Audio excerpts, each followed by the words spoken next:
সম্পদের বিবরণী দাখিল না করার অভিযোগে বাংলাদেশ ব্যাংকের সাবেক ডেপুটি গভর্নর এসকে সুর চৌধুরীর বিরুদ্ধে দুদকের করা মামলায় ৩ বছরের কারাদণ্ড দিয়েছেন আদালত। ঢাকার বিশেষ জজ আদালত ২-এর বিচারক আয়শা নাসরিন এই রায় দেন। এর আগে গত ১৫ জুলাই রাষ্ট্রপক্ষ ও আসামি পক্ষের যুক্তিতর্ক উপস্থাপন শেষ হয়। ২০২৪ সালের ২৩ ডিসেম্বর দুদক তার বিরুদ্ধে মামলাটি করে। ২০২৫ সালের ৪ আগস্ট আদালতে অভিযোগপত্র দাখিল করে দুদক। ২০২৫ সালের ৬ নভেম্বর আদালত অভিযোগ গঠন করে বিচার শুরুর আদেশ দেন। এই মামলায় ৭ জন সাক্ষী আদালতে সাক্ষ্য দিয়েছেন।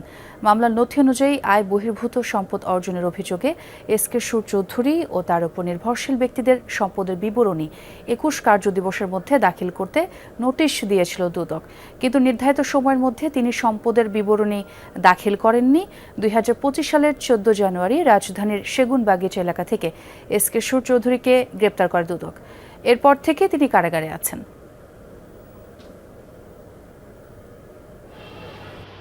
রায়ের পর্যবেক্ষণে বিচারক বলেছেন যে আসামি তার সম্পদকে আড়াল করার জন্যই এই ধরনের কৌশলকে অবলম্বন করেছেন। নোটিশ পাওয়ার পরেও উনি সম্পদ বিবরণীটা উনি দিলেন না, এটা ওনার একটা কৌশল মাত্র।